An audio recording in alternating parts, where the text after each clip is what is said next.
A little bit about me, which is the obligatory about me. Obviously, my name is Bryan Jenks. I am an information technology specialist too here at Cover California, and I am the person over our MuleSoft platform for the non-IT people. Just know that it's really cool and we're doing awesome stuff. And yeah, I'm a big nerd. I've been working in civil service for the state for almost 10 years. It'll be 10 years in September. 2 days after my birthday, it will be 10 years. And then I've been at Cover California for 4 years. And some fun facts, I mentioned that I want an extra large cat because I'm an extra large person. I'm 6'6". So if you go to the Cover California picnic, I'm not going to be hard to spot.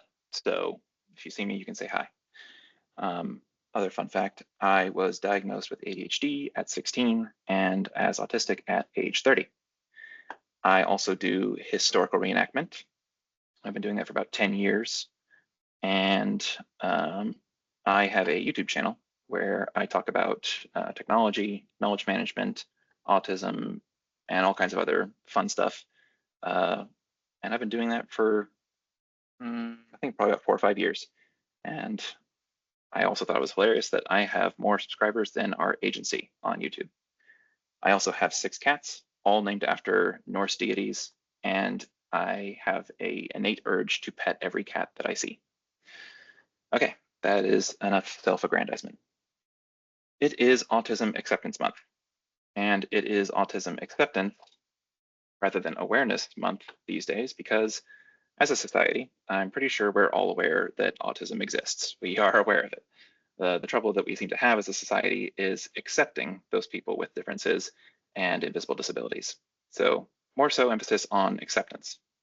Now, throughout the presentation, there will be lots of little quotes and references, and I will be handing out the slide notes afterwards. So everything that I reference and everything that is cited and quoted will all be available to anybody with those notes. I'm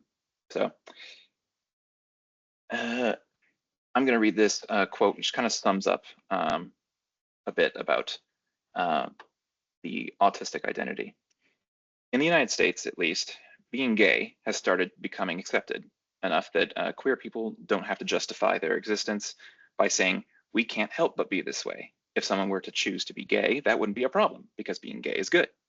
Similarly, autistic people deserve acceptance, not because we can't help but have the brains we have, but because being autistic is good. And that quote is from Unmasking Autism by Dr. Devin Price. So we're talking about autism today. Why? Because it's a special interest of mine. You are all a captive audience, so haha. There is also a lot of misrepresentation, lack of good representation, and a boundless amount of inaccurate information when it comes to autism. So what I'm going to be covering today, and hopefully I don't go over too long, is what is autism clinically, the history and treatment, what is autism like today, formal and self-diagnosis, what is autism actually, the lived experience, and what is it in the workplace, or what is it like in the workplace. And just a little housekeeping, some terminology I will be using that is sort of interchangeable is neurotypical, which is people who fit the statistical majority of neurology, and allistic, which allistic is just the opposite of autistic. If you're autistic, then somebody who is not is allistic. And other terms for referring to somebody who is autistic are autist, which is the noun, and autistic, which is the adjective. So you can be an autistic autist. Okay, now that that's out of the way, I'd say that 10 times fast.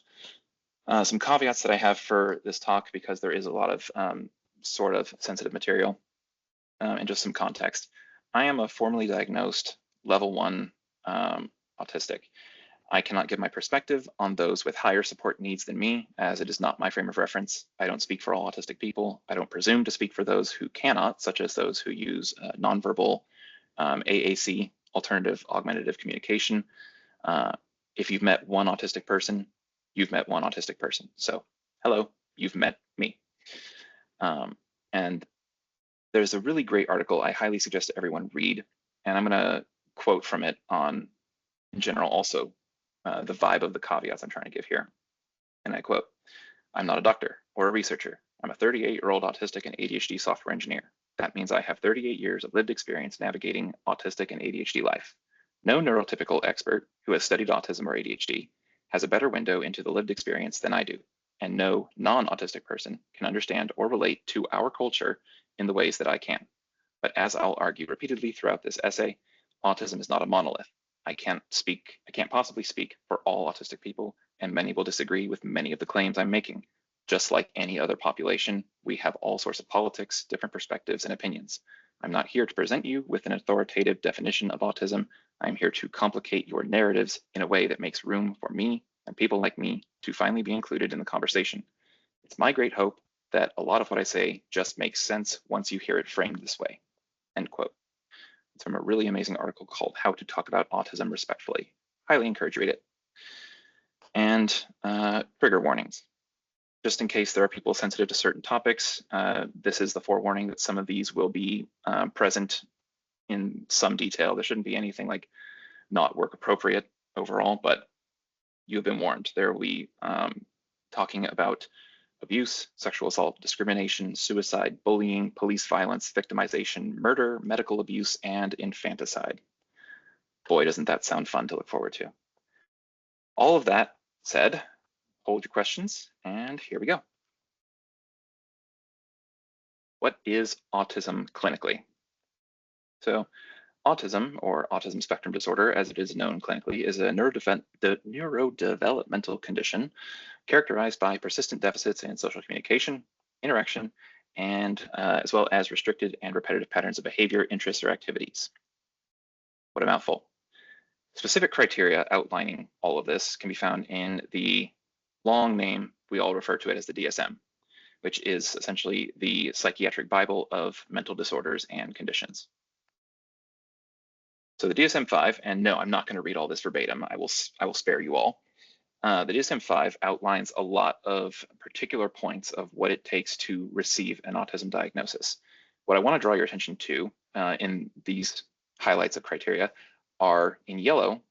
Much of what defines autism clinically is focused on our social skill deficits and our monotropic tendencies, whereas red is where the subjectivity of this criteria really jumps out at you. Highly restricted, fixated interests that are abnormal in intensity or focus, hyper or hypo reactivity to sensory input, or unusual interest in sensory aspects. Who determines what these are? Because these are subjective. So I'm not saying anything other than like a, interesting. That's the DSM. So if you're going to get diagnosed, somebody somewhere is looking and referring to this. So I mentioned monotropic tendencies. Monotropism is an individual's tendency to focus their attention on a small or singular number of interests at any time, with them neglecting or not perceiving lesser interests. This cognitive strategy has been posited as the central underlying feature of autism. It's been, I think, in the last 10-ish, probably less, years, kind of a emerging topic of, wait, this is actually making a lot more sense than a lot of other things. So really what it is fixation, one-track mind. You're really focused on one particular thing. Now, brief show of hands, who's heard of the flow state in the modern productivity sphere or business sphere? Cool, so at least, okay, several people, great. So the flow state for ADHD and autistic brains, flow state is like business as usual. It's a Tuesday, it's normal, it happens all the time. Oftentimes, and a lot of the times I'll be making statements that are mostly just referring to myself instead of like a general rule, so caveats have been said. I can get locked into a particular task or topic or subject or something, and 4, 5, 6 or more hours can just pass, and then I suddenly come to the realization that I have a corporeal form that I've been neglecting, and I feel kind of faint.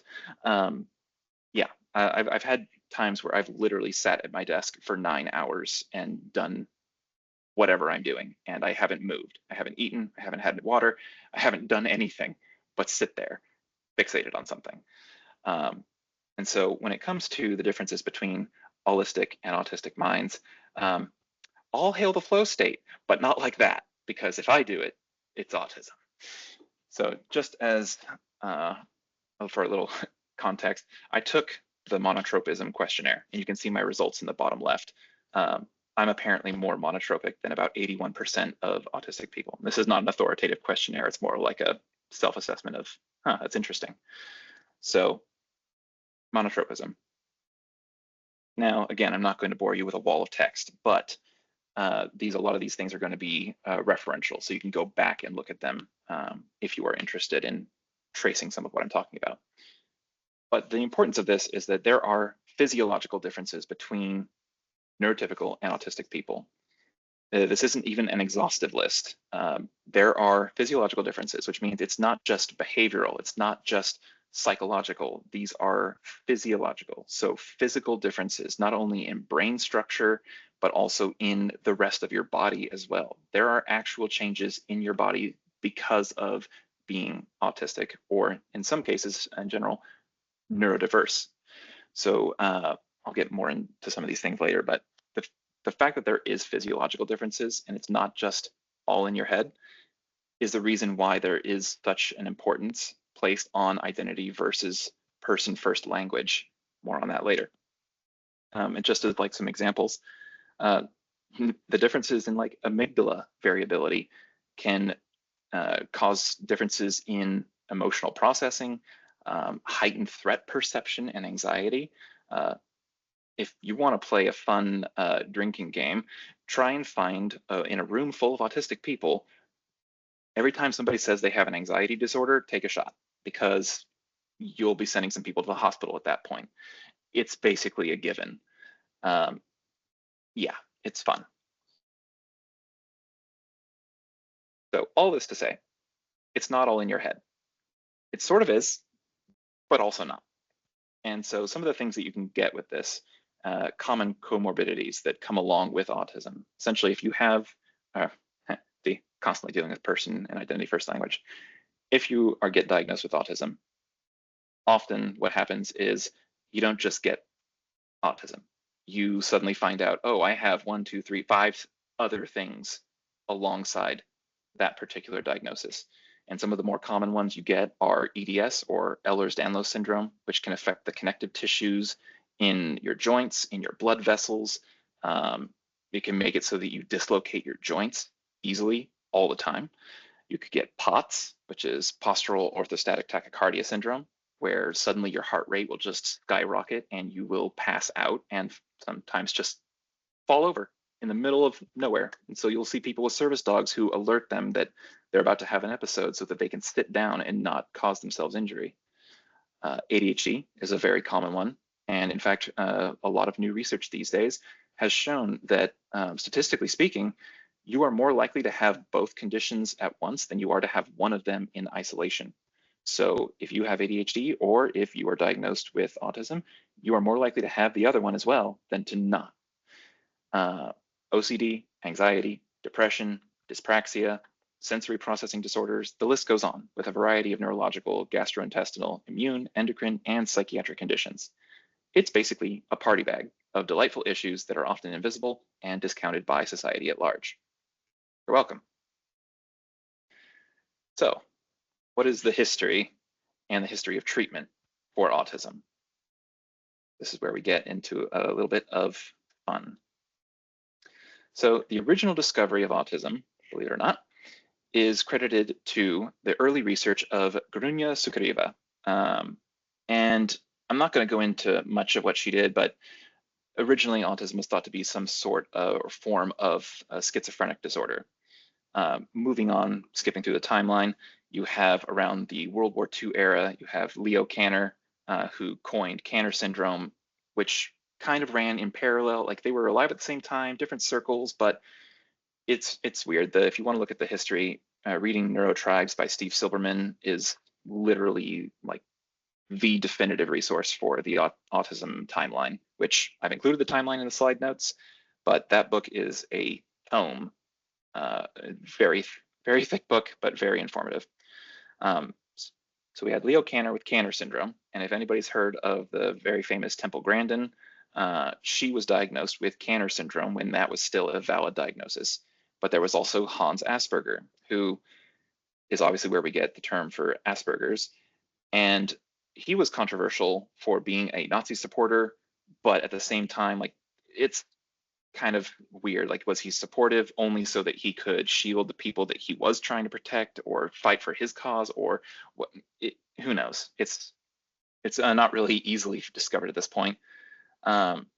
And ultimately, all of these things, everything, and several other minor offshoot conditions, all of these things have been rolled up into the overarching label of autism with a 3-level distinction based on severity. So you have autism level 1, which is where I'm at, 2, and then 3, and it is in a increasing level of support needs that those levels are defined. So I'm considered the lowest on the tier of support needs to function on my own and independently. So I mentioned the Neurotribe's timeline. It's in the slide notes. It is a very long, sordid, and eventful history of autism as a whole. And the history of autism and how it's developed in psychiatric terms, it started off as something around the frame of schizophrenia. Then we had Kanner syndrome, Asperger's, autism, oh my. And as a bonus, show of hands, who has ever heard of the term changelings in regards to like mythology, folklore, folk tales in regards to fairies? And believe me, this is relevant. Okay, a lot more of you. Interesting. So changelings, and according to the myths, are when fairies would come to the human world and switch out their children with the human children. They look identical, but they're not quite right. They're not all there. And according to mythology, the fairies would have humans raise their children for them. Why? Who knows? They're fairies. And what would commonly happen to these changeling children is that they would either just be straight up killed, or they'd be left out in the forest to die of exposure or whatever. And a lot of actual research papers looking at folklore as the explanations of unexplainable things in the past, be it scientific or in this case disability in the past being explained. A lot of these changeling children around the age of 3, which is when autism really starts to, in the higher severity cases, start to be very much perceivable and noticeable in the missing of developmental milestones and subtle changes in behavior. So essentially, it's been posited that a lot of autistic children were thought to be these changeling children and were just killed. And you might think, wow, humans of yore certainly did a lot of really bad, sketchy stuff. Yeah.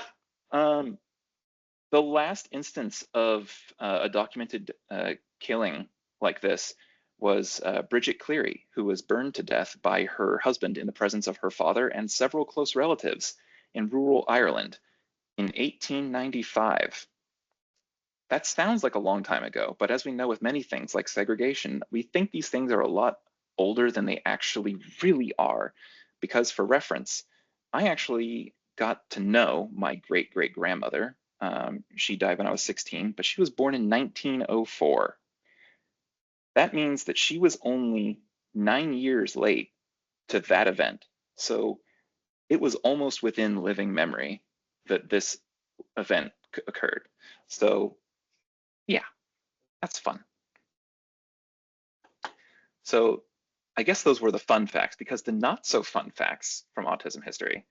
Autistics were often institutionalized and neglected, shocking, until the late 60s and onwards, and I'm specifically pointing at the US.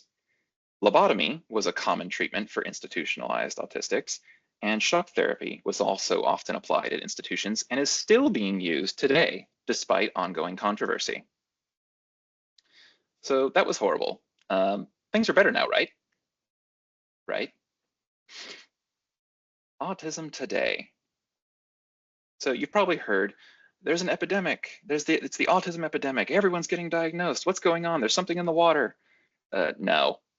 Autistic people have always been here, just like gay and queer people have always been here, just like trans people have always been here. People have always been here. It's simply a matter of identification. And so diagnosis rates are on the rise. They are on the rise. So the current CDC data states that autism is now a 1 in 36 diagnosis rate, which is about 3% almost of the global population, which is about 10 million Americans or 225 humans on Earth. Now, why is it an epidemic? Why are rates increasing? What is going on? So there is an increase in awareness. I mean, we've had Autism Awareness Month. We're all aware now. But there's also been broadened diagnostic criteria with the DSM-5. Over time, as the points of what it takes to qualify for a diagnosis have been refined, a lot of these other conditions have been rolled up, and it's been refined over time, like several iterations of the DSM. So we've broadened the criteria of what will qualify for this particular diagnostic label. We've improved screening, changes in the reporting practices of clinicians, and we now have a greater understanding of the genetic factors that come into play with autism.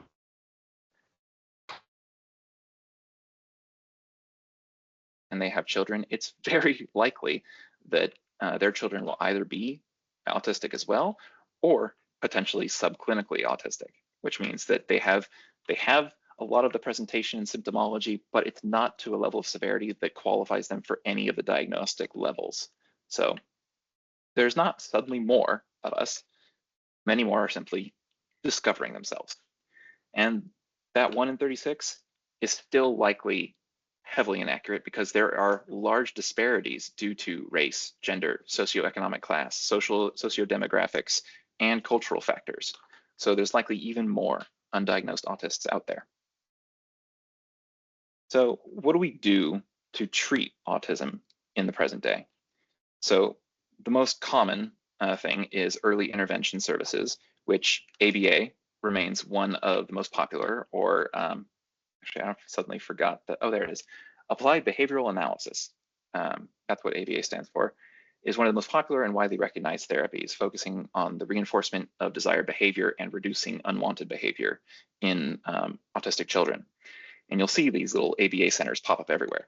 Now, ABA was invented by, or at least, Ole Ivar Lovis pioneered the application of ABA to autistics since about the 60s. He's also the inventor of the widely condemned gay conversion therapy. So now the community consensus on ABA, and I mean the autistic community consensus, is a bit mixed. Some people have good experiences, some people have bad. You know, any population is going to have differing viewpoints. But by and large, it's been widely criticized by autistic people as being very traumatic to endure. Take that for what it is. Personally, I have no experience with ABA. I was late diagnosed. I have no experience with that, and I have no holistic perspective beyond just stating these points. Other things that exist for treatment are medications that don't necessarily treat core symptomology, but are prescribed to treat associated conditions like anxiety, ADHD, or aggressive behavior. Personally, this is what happened to me is I got medication for my ADHD. I finally started it up again after like 10 years. And that handling of my ADHD symptomology, you know, kind of taking away a layer on top of things because now it's handled, revealed that, oh, what's underneath all that ADHD symptomology? Bam, it's autism. So handling one of these conditions can make way for the presentation of the other, which is often how a lot of late diagnosed people end up having, you know, the series of events occur to them. There's also speech, language, and occupational therapies, and overall treatment these days is focused more on improving the quality of life for the autistic individual and social integration, rather than the treatment of a disease or something missing in them, which by and large I think is a more healthful and helpful approach. But despite that, we're still struggling. Suicidality among autistic teens is double that of neurotypical teens, and not only double suicidality, but double the likelihood of attempting, making a suicide attempt. Autistic adults are 10 times more likely to have suicidal ideation and 25 times more likely to attempt. And over the whole population, 66% of autistic adults have had suicidal thoughts in their lifetime. When it comes to sexual abuse, 70% of autistic adults reported experiencing some form of sexual victimization after age 14, autistic females are 2.5 times more likely to undergo negative sexual experiences than non-autistic females, and 88.4% reported experiencing sexual victimization. Bullying. 94% of autistic individuals report experiencing bullying in school. 87% report being bullied weekly, compared to 15% of neurotypical counterparts. 40% report being bullied daily, and 75% compared to 30% for neurotypicals of parents report that their child has been physically or emotionally bullied in the past year. When it comes to the workplace, 85% of autistic adults are unemployed. 34% only 34% report feeling well supported at work. Only 16% have worked full-time for a year or more. And by and large, autistic employees face an average wage gap of about 30% compared to their non-autistic coworkers. When it comes to police brutality, it's not autism specifically, but 50% of people who are killed by the police have disabilities. Now, when it comes to the iconography and symbolism of autism, what you've likely seen and see everywhere in regards to autism is a puzzle piece. And this really started with the Autism Speaks organization, which, boy, I could say a lot about them, but in general, they've tried to recover their image, but they are one of the biggest problems that have been plaguing the autism community because of their focus on find a cure, which, unless you're willing to go the route of eugenics and start doing stuff to fetuses in utero, you're not going to cure somebody who is developed and out of the womb. Like it's not possible. So the fight for the cure, literally pointless. And it's caused a lot of pain and suffering in the community to have to deal with the fallout from Autism Speaks. I digress. The puzzle piece is what many autism and autistic individuals and advocacy groups consider offensive and dehumanizing. And critics argue that it implies that autistic people are missing something or are incomplete, and has been associated with the outdated views of autism as a problem to be solved, or in the case of Autism Speaks, a problem to be cured. So what is more often used nowadays is the infinity symbol, which is often depicted in rainbow to represent neurodiversity as a whole, not just autism, but the golden infinity is more so associated with autism, with the infinity symbol itself symbolizing the infinite diversity and possibilities on the spectrum. Now, I mentioned before identity and person-first language. Now, the differences, and this does sort of confuse people sometimes, the differences between the two terms. If it's person first, you're saying Bryan has autism. If it's identity first, it's Bryan is autistic. There is a distinction, and this distinction is vastly important because we don't call Asian people people with Asianness. We don't call gay people people with homosexuality, because we recognize that it is respectful to view these identities as part of their personhood. Another quote from Dr. Devin Price. So in the same respect, an autistic person, they don't have autism, they don't have a cold. You can cure a cold, you can have it and then get rid of it. You can't get rid of autism. It is a fundamental part of what shapes a person into who and what they are, because it's not just behavioral, it's not just psychological, it is also physical differences, not only in your brain structure, but in your body as well. You can't remove it without fundamentally removing what makes that person, or just killing them, because you can't remove the brain without killing somebody. So it matters because we don't have a disease, we are just different. We are different, but we are not less. We would appreciate if people would treat the things that ail us, but not try to cure us, because to remove autism is to remove what makes me, me. And Asperger's versus autism is not really a point that I'm really super coming across very often. But Asperger's in its origin was really the term used for sifting out those who had more noticeable spiky profiles or savant skills, and those are the ones that would have been deemed, valuable contributors either to the Nazi Party or the late stage capitalist society we find ourselves in. So really, And there's a term that's been floated around a lot called Aspie supremacy, where people who try to cling to the Asperger's label simply to differentiate themselves and put themselves above the community as a whole simply because of a diagnostic label. Also something to avoid. It's just, there's no reason to do that. And if you want more information on the differentiation between these two different forms of language, especially when they come in intersect with clinical clinicians, that's the word. Many clinicians think it's respectful to separate the person from the condition. So person first language, they have autism. And it's only recently really started to gain traction that identity first, especially when it comes to autism, is the more appropriate. And for more information on that, there's a great guide on autism.org that you can get at that link. So when it comes to the differences in the levels, there's a very large importance on avoiding functioning labels. Hey, you're really high functioning. I've heard that if I got paid $1 every time I heard that, I might be able to retire a couple of years early. If you tell a non-disabled person that you're autistic, but you're able to hold a conversation or maintain a job, they'll immediately start gushing about how functional you are.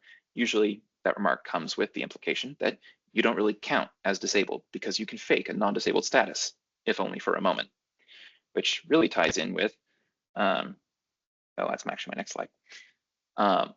So when neurotypical people equate functioning with being less disabled, they fail to recognize the immense hidden labor that goes into appearing, quote unquote, normal.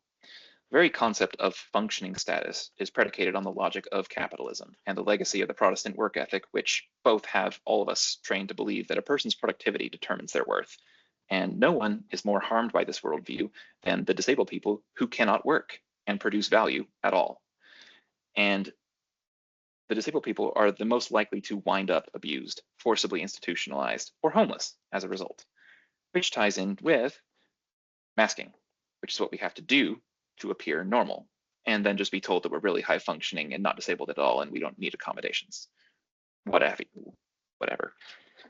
So masking, in psychology and sociology, masking is the process by which an individual camouflages their natural personality or behavior to conform to social pressures, abuse, or harassment. A person might camouflage their auditory sensitivities by gritting their teeth through the pain, never complaining about it, or they might compensate by wearing subtle noise-canceling headphones or earbuds that don't stand out as unusual. In many ways, masking is psychologically similar to codependency, a relational pattern of seeking to manage or control the reactions and emotions of other people that usually result from abuse. So what are the effects of masking? Because if we're doing it nonstop 24/7 around everybody and anybody, what is the effects of doing that to yourself? Well, they're bad. Physical exhaustion, depression, psychological burnout, anxiety, suicidal ideation, and masking hides exactly how profoundly disabled some autistics are. It also prevents autistics from really learning who they are and what their true self is like when they have to wear this alternative identity until the seams become nigh impossible to locate. If you constantly put forth a fake caricature of yourself, it becomes a lot harder to determine who you really are. And so the unseen costs of invisible disabilities like autism, another quote by Dr. Price, masked autistics tend to arrange our lives around our limitations and needs and sacrifice anything that might demand too much energy out of us. An impressive resume or academic transcript might hide the fact that our homes are messy, our hair is unbrushed, and we haven't socialized with anybody recreationally in months. In a few key areas, we may appear to be functioning highly, but that facade requires that we let everything else in life fall apart.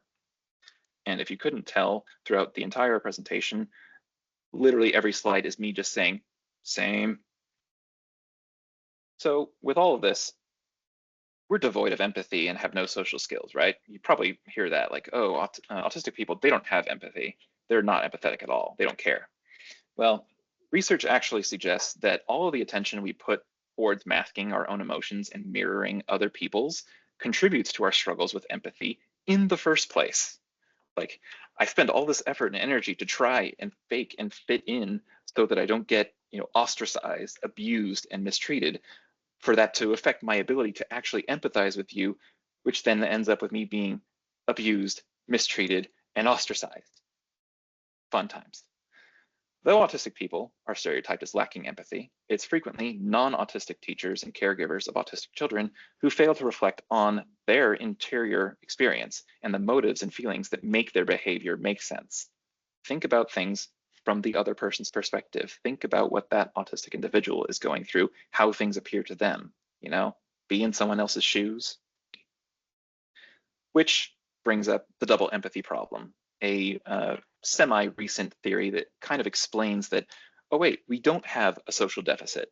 Maybe it was the people determining what is normal, who were neurotypical, determining, oh wait, they don't talk, they don't look, act, talk, whatever the way that I do, therefore problem. So the double empathy problem, though autistic people have a reputation for being bad at communicating, data shows that autistics are not actually bad at communicating, despite our reputation. When you pair them together, two autistics will communicate efficiently, effectively spreading a lot of knowledge and nuance in a short amount of time, and can complete tasks quickly and connect with each other very easily. But when you pair autistic and allistic partners, autistics were frequently misunderstood and not listened to. The differences in communication are not social deficits on the part of the autistic individual, but rather differences in communication styles between autistics and allistics. So the lack of understanding is the difference, not necessarily the fact that I don't lack social skills. I communicate differently, and people who are neurotypical don't tend to adjust to the neurodiverse communication styles. And just as an example of what, like, this is very nebulous, but what do you actually mean? Like, what are some of these differences in actuality? And it's something I see on the internet all the time, that people just, over time, you just suddenly have these epiphanies and you learn about differences and you're like, oh, wait, I do that. I always thought it was, what? And the prime example I see is when somebody is like, say somebody comes by your cubicle, hey, how was your weekend? Oh, I just had this really bad thing happen. And then the autistic individual says, oh, I had something like that happen to me once. This happened, and then I felt really bad. Yeah, oh, I'm sorry you went through that. The neurotypical viewpoint is, how dare you take away the focus of this story and the focus on this unfortunate event? Now you've made it about you, right? That's often what commonly people would then jump to in this instance. Whereas the autistic communication style is thinking from the perspective of, oh, you just had something really bad happen to you. I had something very similar happen to me, so I actually understand what you're going through, actually understand. Therefore, I am empathizing with you because, see, I'm telling you a story. I went through the same thing as you. I empathize. But that's not how it's perceived. And these are the differences that occur in the different communication styles between autistics and allistics. And this is only one example, but there are myriad. And the more you learn about it, you're like, oh my God, my life is a lie. So we just communicate differently. And I found this hilarious email of somebody responding with, the AI design of your email is clever, but significantly lacks warmth. Would it be possible to be contacted by a human being moving forward instead of AI? Many thanks. And the response, it's not an AI, I'm just autistic. See you next Friday. So we are different, not less, but different how. Now I've mentioned that autistic brains have physiological differences. They are denser, and the autistic brains have denser and more excitable neurons. Our neurons are more interconnected, and this is a result of a lack of synaptic pruning. Now, what that jargon means is that autistic brains have unique connection patterns that deviate from what is generally observed in neurotypical people, i.e., we have structures that are physically different. Our wiring goes left instead of right. It goes up instead of down. It is different. But when infants are born, you're born with all the neurons you're going to have throughout your entire life, all of them. You don't grow, oh, I'm not going to get into all the cutting edge research, but let's assume you're born with all the neurons you have throughout the rest of your life, and they are hyper connected. Everything is connected to everything, and it's just a big ball of yarn. Everything's tangled. And the natural part of human development is that over time, and as you age and develop and grow, you prune. You use what is most commonly used. You stick to the worn path. Something simple like, oh, see tiger, run. That's going to be more used than I don't know, memorizing every single type of snail that exists in the world. Like that's not, I don't know, it's probably a bad example, but you're born with this hyper dense connected neurology. And over time, the natural part, the natural development is that you prune what isn't as useful and prioritize what is, and you cut off a lot of stuff. What happens with autistic individuals is that our synaptic pruning is either delayed or drastically lessened. So we are left with a hyperconnected and denser collection of neurons, which at first you're like, oh, wow, that must be really beneficial. Pros and cons, because that's often what it is that there are pros and cons. So with a hyper dense neurology, sure, we can think really fast. And again, generalizations not applicable to all. You could think really fast. You have differences in cognition style. You also have differences in how you process information, like sensory information or environmental stimuli. So in autistic brains, researchers have found some regions that remain hyperconnected throughout the entire lifespan, where others might be connected, relatively speaking. So holistics often accuse autistic individuals of overthinking or being too slow, or hesitant to come up with responses. We often also get easily overwhelmed when presented with mountains of data that neurotypical people might find easier to just ignore and gloss over. And by and large, autistic people process information differently because our brains are hyperconnected in some places and less in others. The difference is visible on actual MRI brain scans. We have neural pathways that others don't, like secret passages all over our brains. And this results in a torrent of information for each of us to process, including physical sensations and pattern recognition. By default, everything is intense, which is what coined the intense world theory in regards to autism. Our neurons activate easily, don't discriminate as readily between nuanced variables that our brains might wish to ignore, like a dripping faucet in the other room that I hear and can't stop hearing, and a crucial piece of data that deserves a ton of our attention, like a loved one in the other room subtly starting to cry. Well, if I can't differentiate between stimuli, I'm just sitting here and I'm bothered by the faucet dripping. Meanwhile, my spouse is in the other room crying, and my brain's just like, don't know how to respond to this. That's really helpful, as I'm sure you can imagine. So we literally process and think differently. We are hyperreactive even to small stimuli in our environment. We have trouble distinguishing between information and sensory data that should be ignored versus carefully considered. We're highly focused on details rather than big picture concepts, forest for the trees. And we're deeply and deliberately analytical. Our decision-making process is methodical rather than efficient, and we don't rely on mental shortcuts or gut feelings. Processing a situation can take us way more time and energy than it does for a neurotypical person. So all of this, but getting diagnosed, formally or informally, i.e. self-diagnosis. Maybe you've heard of this before, people diagnosing themselves, there's controversy around that. Let's get into this. So there is obviously a stigma against labels or diagnostic labels. Parents will often act against acquiring labels for their children, such as autistic or disabled, fearing that these will negatively impact them in life.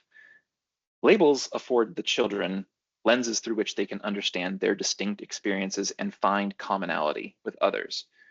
Labels often also open up options for resources and accommodations, especially with children, to improve quality of life and mitigate many of the struggles that undiagnosed and masked autistics have to struggle through, because we don't get any help. I got diagnosed at 30. I didn't get any help for any of this. I just suddenly realized, oh, this is why I literally burn out for a year at a time, or can barely, make myself change my clothes, or can barely bring myself to cook ever, let alone feed myself. Oh, this explained much. Wish I had known about this way earlier. However, labels could lead to some adverse impacts in their daily lives that you should at least be aware of. So it is not all sunshine and rainbows should you get a diagnosis. Why a diagnosis might not be for you. While technically no country explicitly bans immigration solely based on being autistic, countries like New Zealand, Australia, Canada have been known to deny entry or permanent residency to autistic individuals if they're deemed to require significant medical support. Being autistic can affect your ability to win custody battles. It opens you up to the threats of conservatorship. You have the potentiality of being denied gender-affirming care. This one was a shocking one I learned recently, which was autistic people were denied ventilators and given do not resuscitate orders without their consent during the height of the COVID pandemic. And we're also more likely to receive denials for organ transplants because we're worth less. So whether or not you want to get diagnosed, let's say you do, boy, you're going to have a fun time with all of the barriers and factors that come into play. When it comes to the healthcare system, there's a shortage of specialists trained in autism assessment, leading to long wait lists and delays in accessing services. Getting an autism diagnosis can often involve multiple visits with medical and school personnel, which can be stressful and time-consuming. And in my experience, they try to talk you out of it because it's time-intensive and expensive. There's also socio-demographic and cultural factors. For instance, Black and Latinx children have increased difficulty in accessing specialty care for developmental disabilities and autism compared to white children.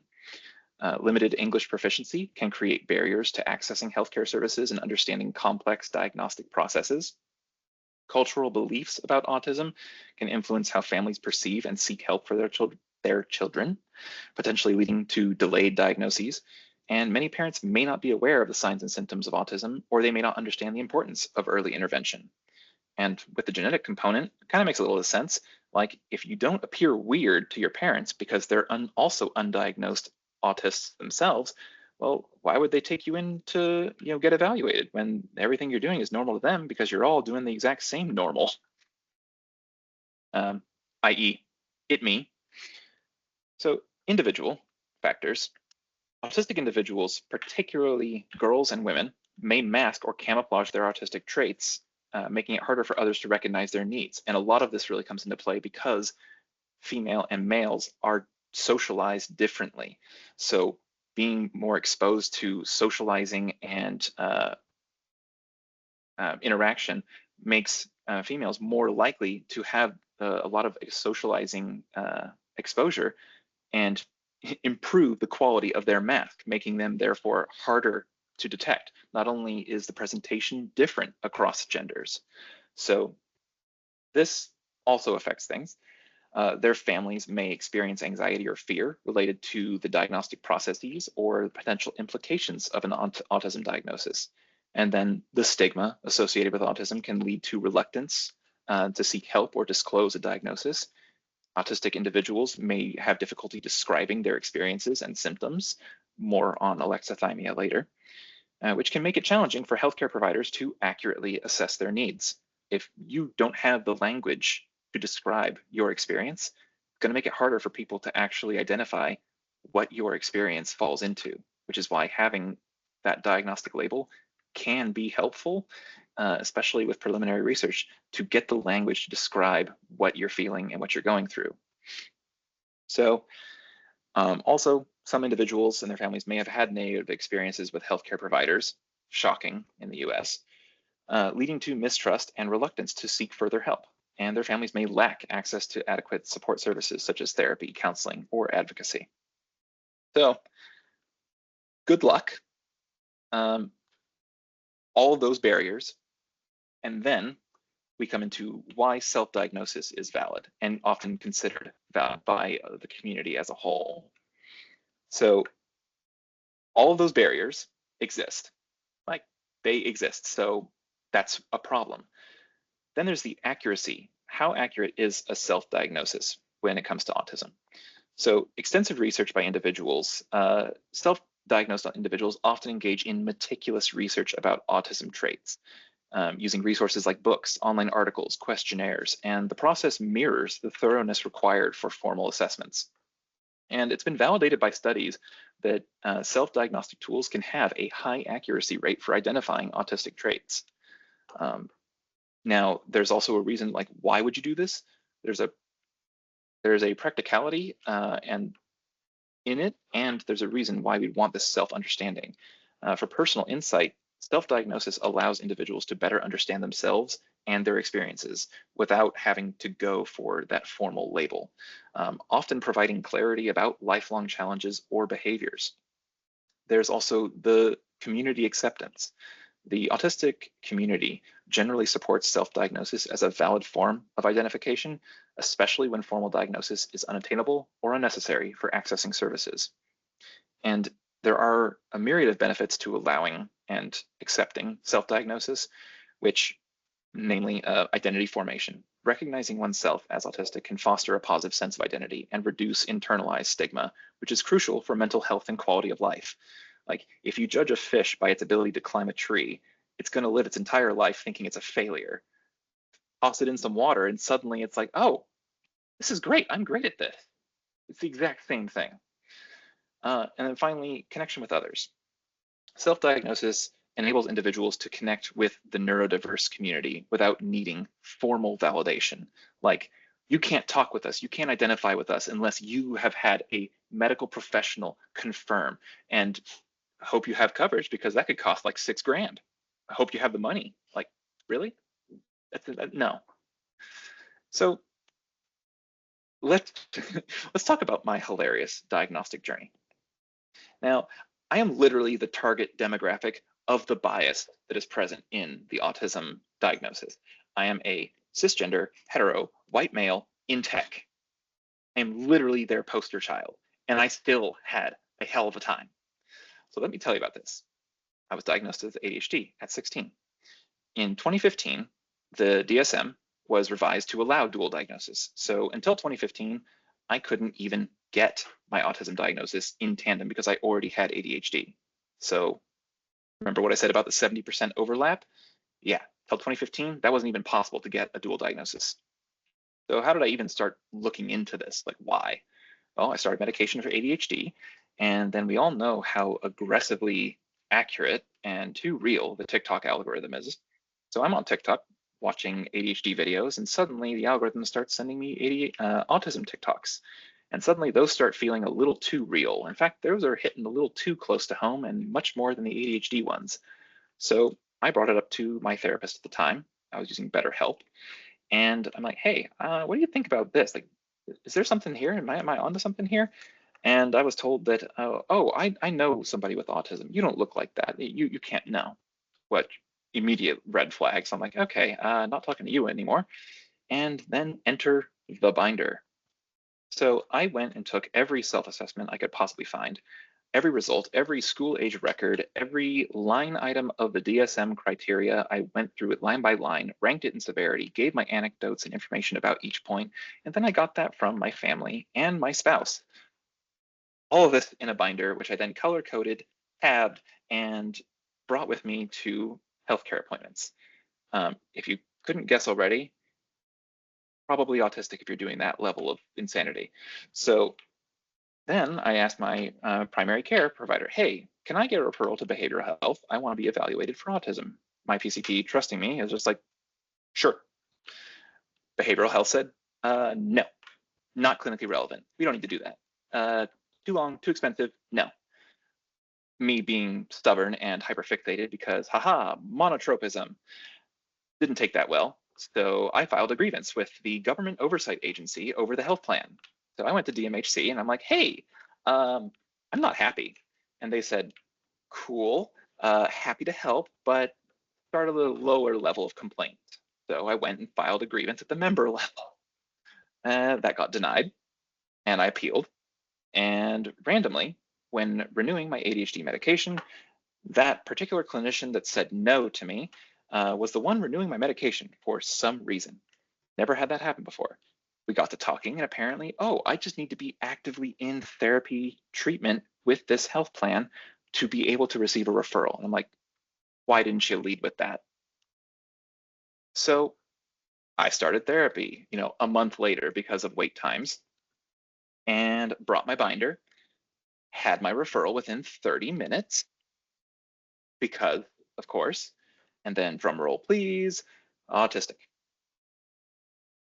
So what is autism actually? We've determined what it is clinically. We've heard about the history. And we've heard about why or why not you might want to get that diagnostic label, but what is it actually like?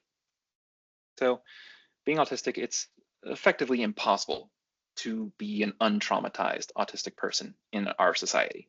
There's either abuse from parents, spouses, or caregivers, bullying in school or at work, feelings of isolation and a lack of belonging, masking and hypervigilance due to that trauma, fight or flight, maybe more so freeze or fawn, like being so overwhelmed or unable to handle the situation that you can't help but just be stuck and frozen, or rolling over at the first sign of conflict because you can't tolerate the pain of that situation and you're masking and you want to, fit in, and you just roll over, fawn, get whatever you need, you're right, whatever, which combined with impressionability and vulnerability to manipulation from narcissists, cults, scams, or extremist groups, makes the autistic population a highly victimized group, a very sensitive group. So something else is dyspraxia, which I mentioned before. Developmental coordination disorder, DCD, also known as dyspraxia, is a condition that affects physical coordination. It can cause a child to perform less well than expected in daily activities for their age, appear to move clumsily, and this list here is actually the symptomology under dyspraxia that I actually exhibit. For instance, walking into stuff constantly, getting bruises that you just find later. I constantly end up dislocating my toes because I accidentally kick things. Postural sway, which is where I could just be standing, feet shoulder width apart, perfectly balanced, perfectly braced, and I will literally just fall over to the side. And I have to shoot my leg out just to catch myself because I will just fall over randomly. Poor handwriting, constantly dropping food. I don't just drop food, I drop everything. Dishware, utensils, my phone, anything in my hands is suddenly flying across the room sometimes. Weirdly enough, an anxiety disorder is considered a symptom of dyspraxia as well. Who knew? And oftentimes when I'm walking, oftentimes when I'm walking to Starbucks with my coworker in this meeting as well, I'll just suddenly veer into him. We're walking shoulder to shoulder, and I just suddenly bump right in it because I'm just veering sideways for some reason, or tripping over my feet. So dyspraxia is fun. By fun, I mean hilarious to discover late in life that, oh, this explains all of these random things. People just thought I was clumsy. No, that's a thing. That's a symptom. And a brief anecdote is my grandparents love to tell me all the time that they remember fondly of me being a very, very small child. One of the last times I was actually short. And I'm just out there in their backyard in the property, walking around in gravel, and I just trip and just face plant right into the gravel as a very young kid. And immediately, the collective gasp of, oh, is he okay? And me, dyspraxic as hell, just clumsily fall over face first. And then also having the lack of interoception and pain signaling that comes with autism as well, just get right up, dust myself off, and keep doing whatever the hell I was doing, like nothing happened. And they're just like, okay, I guess he's fine. So dyspraxia as a whole in context is funnier when you also realize that I did parkour for 7 years in California, but running and jumping over things, off buildings, balancing on rails and stuff. Yeah, I did that for 7 years. Also dyspraxic. So that was hilarious to find out in the end. And now one of the biggest components that is commonly known about autism is the sensory sensitivities and interoception. So all the senses, all of them are affected. When you have a dense neurology that is hyperexcitable, the smallest things or nothing at all will cause a neurological response. So for instance, when it comes to vision, the brightness of lights or fluorescent lights literally flashing, the volume and complexity of sound, something like a train going by, way too loud. It may be loud, but it's painfully loud. But there's also sensitivity. I can literally hear electricity running through power lines or appliances. I can hear things no one else can hear.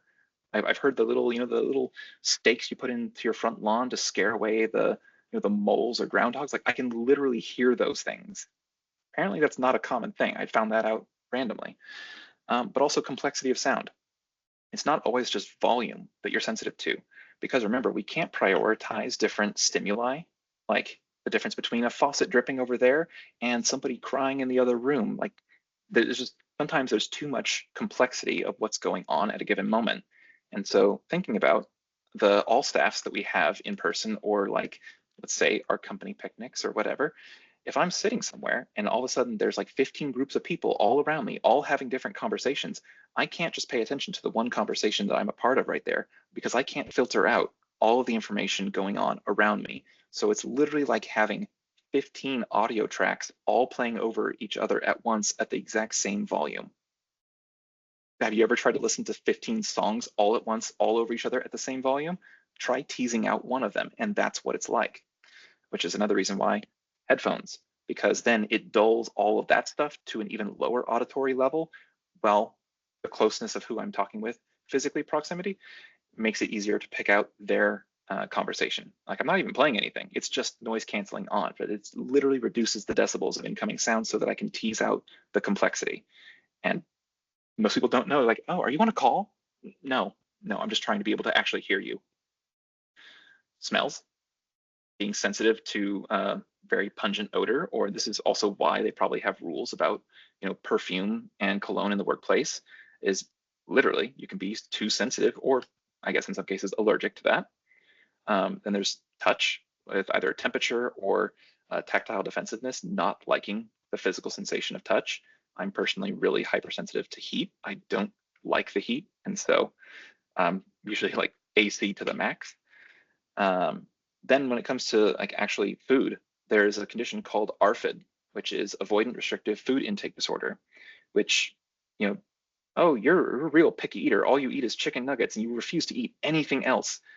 Well, that may just be preference to some degree for some people, or it could be ARFID, which is literally bad enough to the point where you can need to have like IV fed nutrients or a feeding tube, because you literally cannot bring yourself to eat certain foods because of this condition. And something I found out through the process of making this presentation that I did not know is that between 20 and 37% of anorexia patients have been diagnosed or suspected of having autism. And there's that having I quoted there.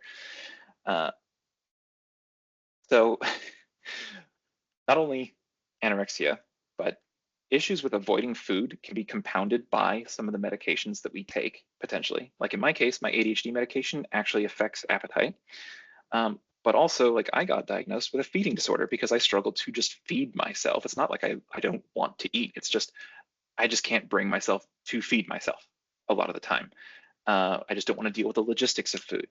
Make your shopping list, plan your recipes, make your shopping list, go shop for the ingredients, bring them home, unpack them, put them in the fridge, bring them out, prepare them, cook them, plate them, eat them, do dishes. Like,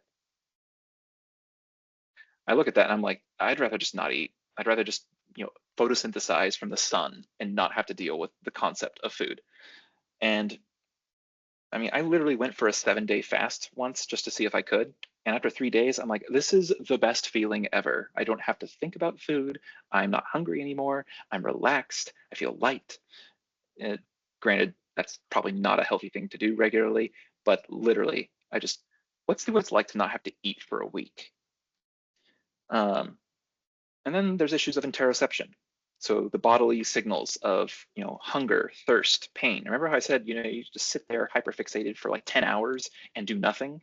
Yeah, because I'm not aware of my body signaling like, hey, dude, you need to eat, you need to drink, you need to go to the bathroom, get up. No, it's not there. Or if it's there, it's so dulled that I'm just not aware or just ignore it. And research shows that most autistic people have a reduced sense of the body's warning signals or interoception. And we're relatively numb to pain. Personally, like as you can see, I have a lot of tattoos. Usually when I go get a tattoo, I get like 4 at a time because whatever, not that bad to me. I dislocated toes just by accidentally kicking stuff. And I find out, oh wait, my toe still feels funny. I wonder if it's dislocated. Pop, I pop it back into place. Oh, I guess it was. Whatever. like it's not that bad to me. My sensitivity to pain is very minimal. And I just find out, oh, I'm very bruised over here. I must have ran into something, but what? I don't have no recollection of that. And then sleep, because you got to recover from all of this insanity that you live with day to day. With delayed sleep phase syndrome and revenge sleep procrastination, you have a delayed circadian cycle, meaning I want to go to bed late and I want to sleep in. That's what feels most normal and natural to me. And revenge sleep procrastination is you tend to avoid sleep and put it off because it's the one time where everything is quiet, everyone else is asleep, everything is at peace, you're not perceived, you can do whatever you want, you have a sense of calm, and it's the only time you can get it. So I'm going to sacrifice sleep to have that one time where I have that utter sense of peace. And then, of course, the next day sucks because you haven't slept at all. And then finally, all of this sensory overload or lack of signaling and all of this stuff can culminate into what can look like a tantrum, i.e. meltdowns or shutdowns. But what is often not understood is that the intense sensory input that I've described, light, sounds, temperature, a lot of these things are physically painful for autistics. It's not just annoying or uncomfortable, it's physically painful. And I'm confirming it is. So when it comes to meltdowns, that's usually the first thing people talk about when it comes to autistic individuals is, them having a meltdown, or they're having a meltdown and then they're like pointing that out. Or you're high functioning, you don't do any of that. So when it comes to meltdowns, something that I've noticed, and I think it's really sad, is that people only know what we look like, quote unquote, when we are in utter distress. When they associate our worst moments with what we are. So unless you're literally having one of the worst moments of your life in public, so which is only going to compound something, unless you're doing that, apparently you're not autistic enough. Apparently you're higher functioning because you're not literally losing your proverbial crap in front of other people. So he doesn't look autistic. Apologies. Would you do an autism for the lady, please? Oh, and an example of what an accurate autistic meltdown looks like, if you would like one, I'm not going to play it because it is a little too real. Chloe Hayden is an autistic actress who played an autistic character, and there is a YouTube video of her having a real meltdown that she filmed. She triggered in herself for the show that she was filming. If you want a realistic representation, check that out. So that's meltdowns, the outward explosion of emotion, feeling, and overwhelm. But there is an other side of that coin, which is a shutdown. And a shutdown, which is actually what I would exhibit, is when the autistic person gets so overstimulated, stressed, and overwhelmed that they can no longer process their surroundings. It's the quieter, more internal part of an autistic meltdown.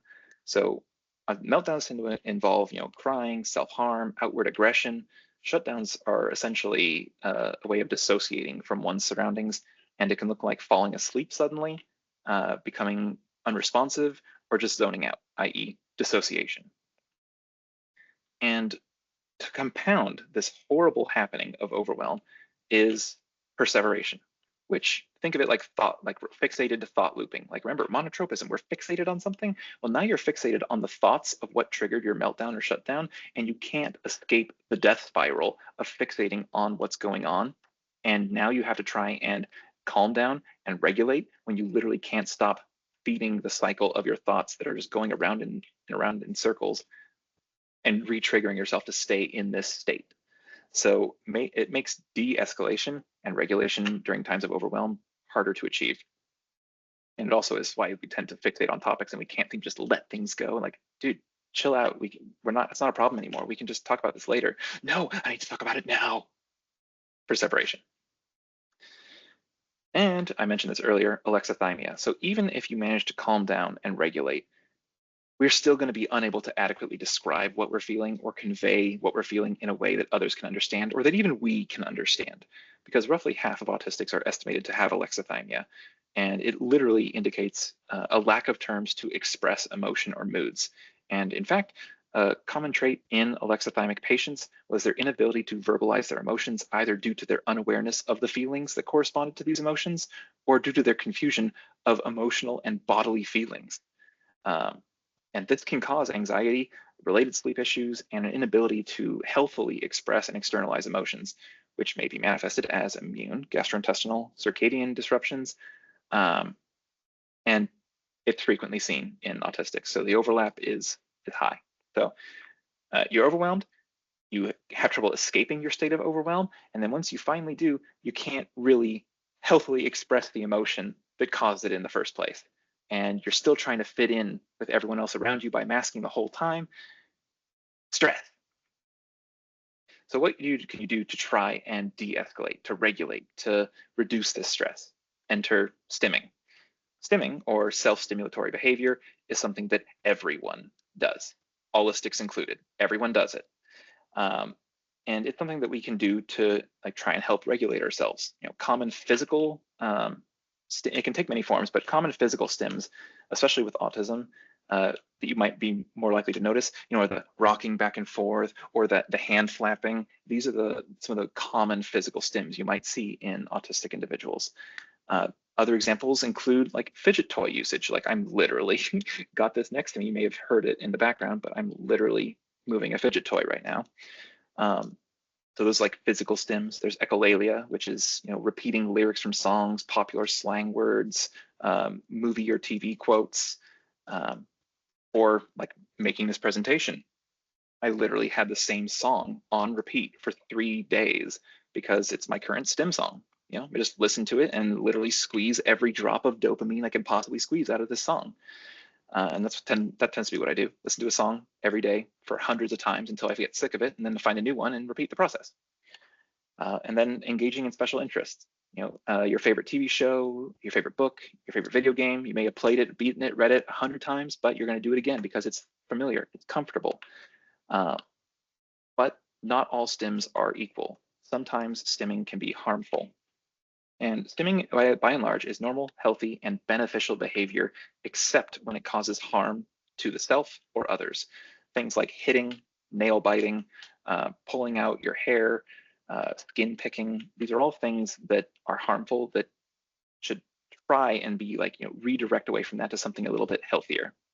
And some things that can help with this are like weighted items, like a weighted blanket for deep pressure therapy.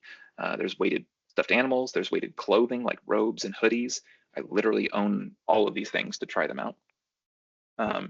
When it comes to skin picking, there are these things called pick pads, which I learned recently because I struggle with nail biting. Always have, always will. But pick pads, which is the circular thing, is like a little gel thing with beads in it. And you pick out the beads from this gel, and it's reusable, rather than picking at your skin and your scabs. So redirecting the behavior, it's still the same stim, but it's in a healthy way that doesn't cause harm to the individual. And then of course, fidget toys. And if you are interested in any of the things depicted here, there are some links in the slide notes. Now I mentioned engaging in the special interests. Special interests are intense and focused areas of interest that are very common in autistic individuals. We may become deeply absorbed in our special interests, spending significant amounts of time researching or collecting information or engaging in related activities. We have a narrow scope, which can be highly specific subject matter, focusing on narrow aspects of a topic or even particular objects or events like World War II history or trains, just to give a stereotypical one. There's repetitive behavior, such as engaging in special interests like collecting and organizing or talking excessively about the topic. There's the emotional significance, where special interests can provide a sense of comfort, of purpose, and connection for autistic individuals. And often I've heard it said that, I just want my kid to socialize. They don't want to leave the house. They don't want to talk to anybody. What's their special interest? Do they have something they're very interested in? Get them in contact with the community around that interest. Talk to them about that interest. All of a sudden, socializing and social bonds start to form and occur because you're bonding over the bridging mechanism of their special interest. Use that. Now, why are special interests important and healthy and vital to autists? Well, like I said, it's the bridge for social communication. It also useful for emotional well-being. Engaging in the activity around their special interest can provide a sense of comfort and reduce stress, self-esteem. Mastering your special interest can boost confidence and provide a sense of accomplishment. And I mean, just to give some examples, including a lot of the stereotypical ones: trains, dinosaurs, animals, science fiction, music, history, art, technology, video games. Anything can be a special interest. Anything. It can even be like a certain type of pen. I've seen somebody online who literally collects every piece of memorabilia related to a particular color of a crayon. Believe me, I'm like, whoa. But yeah, anything. But not everyone has one, and that's fine too. Next slide. So autism in the workplace. This has been a lot of information about what's going on when we are just existing in the world. But in the context of the workplace, how does autism manifest? How are we affected by the workplace, and what can we do about it? So things that might actually come up in the workplace are things like executive dysfunction and time blindness. Executive dysfunction, the best description I've heard of it is the inability to do things that you want to do or need to do, or even the things that you enjoy doing and you want to do it and you just can't seem to bring yourself to do it. But what does that feel like? Imagine this. You're at your stove, you turn it on, the burner is red hot, and somebody tells you, put your hand on that. Could you force yourself? Could you actually make yourself do it? Yeah. Yeah, you probably could. But literally the mental pressure you feel to make yourself do that and what you have to overcome to attempt to do that is exactly how it feels to try and overcome executive dysfunction about anything. It could be anything. Like, man, I really need to do my laundry. I really need to fold my laundry. I really need to do that pile of dishes. Put your hand on that red hot burner. That's what it can feel like. But it just looks like you're lazy, right? You're just lazy. Try harder. So executive dysfunction, when it comes into the workplace, however, is usually triggered by a lack of novelty, a lack of stimulation, or people often will just rely on urgency. You know, I can't do it until it's literally like down to the wire. Procrastination, I need that pressure. But that leads to anxiety, stress, and burnout. And it's just unpleasant. There's the social difficulties where you lack social cue awareness. You may come off as rude, even completely unintended, just because of your flat affect or deadpan speech or loud or intense speech, like I'm giving off because I'm literally talking about one of my special interests right now, autism. And not good at small talk. I literally can't carry a conversation to save my life for any more than like 2 or 3 back and forths, unless it's literally something about I have knowledge and then I'm sharing information. Like if you talk with me at length about anything, you'll realize, oh, wow, yeah, that conversation died real fast unless we're talking about something that he can actually talk about. Eye contact, auditory processing issues, all these things make it very hard to communicate and then be perceived as somebody who like maybe even, does he even want to talk to me? Does he hate me? Because it's just how you're perceived. So social difficulties in the workplace. Processing style, at rest, not working, at rest. If you and me sitting on the couch doing nothing, staring at a wall, the autistic brain processes 42% more information at rest than the neurotypical brain, which means I'm 42% more tired doing absolutely nothing, same as you. The same nothing, I process 42% more information at rest, which means when you're actually not at rest, when you're working, when you're active, when you're hyperfixated, how much you're processing, you can imagine how exhausting that is. Oh, and now do the laundry, now do the dishes, now take care of every other aspect of life after an 8 to 9 hour workday. You begin to see how being disabled starts to be, oh yeah, maybe you are actually disabled and not just high functioning because you can hold down a day job. And bottom-up processing, when it comes to processing style, that's seeing the trees before the forest, not the big picture. I need to see the details first to form the big picture first. So the differences in processing style. Then we enter with autistic inertia and context switching, which you've all probably heard that buzzword concept. Context switching, where I need to do this meeting, I need to go to that task, I need to do 2 things at once, back and forth and back and forth. Well, that becomes very detrimental when combined with autistic inertia. Because one is already bad by itself, but combined with autistic inertia, meaning it's hard to even get the energy to start doing something, to get the snowball rolling down the hill in the first place. You need a lot of startup time to begin engaging in the task. combined with, okay, I know you just got started and you're just starting to get that ball rolling on your task now, but hey, can you hop into this meeting for 10 minutes? Okay, now you're out, you start again. Hey, can you hop in this other meeting for 10 minutes? Over and over and over and over again. So needing large blocks of unbroken focus time to be able to begin a task and then actually focus on the task to do it is something that it will happen at work. And then of course there's sensory sensitivities, the lights in the office, feeling perceived, because in our office we have those fishbowl cubicles that everyone can see through the walls. There's the noises, there's other people's conversations, the smells of food, of other people cooking stuff. There's uncomfortable clothes, the temperature in the office may not be ideal, or the lack of comfort objects, blankets, or your something that you have with you, or your pets, like all these things that provide comfort and a positive sensory experience in your environment. None of those things are in your office. So these are all things that can manifest for us in the workplace. So how do those things affect us? Executive dysfunction can make it hard to start and break down complex tasks. You might not perceive the passage of time, so you might be late for things. Social difficulties might mean you get misunderstood or mistreated. You might feel isolated and ostracized by the social groups. And with processing, you might need more information and need to ask a ton of questions to get the full context for you to understand. And with inertia and context switching, you struggle to begin something and you have no time to really get into the flow because you're constantly pulled in 7 different directions for little demands over time. And then the sensory sensitivities just make it harder to focus and can be overwhelming and very draining to the point of being burnt out just to handle the day-to-day life. So what can we do about this? Well, with executive dysfunction and time blindness, if needed, we can help with breaking down projects and tasks and providing a smaller structure and bite-sized pieces to deal with. You can check in regularly and supportively if the individual desires it. With social difficulties, there's awareness and acceptance, April. Asking questions and learning about the differences in the communication style. Remember, we just communicate differently. Being patient with asking questions because of the processing style. And with autistic inertia and context switching, what I prefer to do is I like to group my meetings. I may have a block of 3 to 4 hours of unbroken meeting time, but after that, I have a free, clear day to spend fixated on one thing to get that done. So limiting interruptions.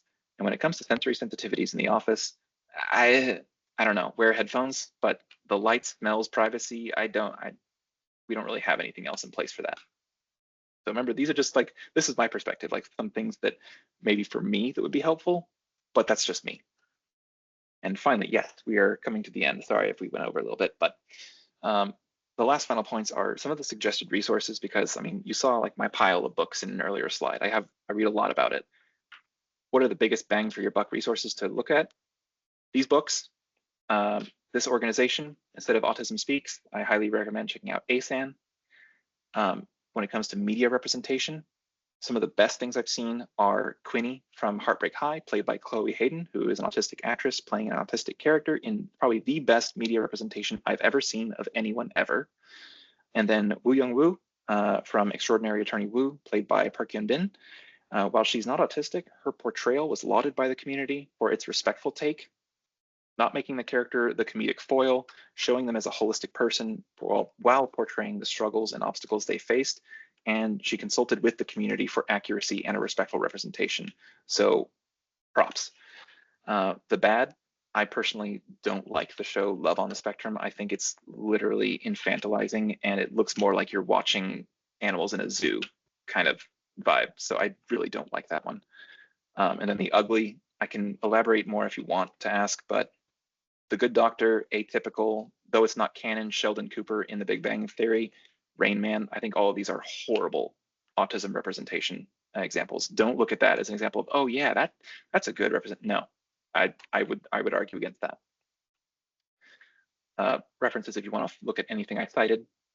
And all the content in this presentation by me, design of the slides and all the graphics by my lovely fiance and former Cover California employee, Kaylee Sapon. And I will end the recording now. And if there's any time and anybody wants to stick around, what questions do you have?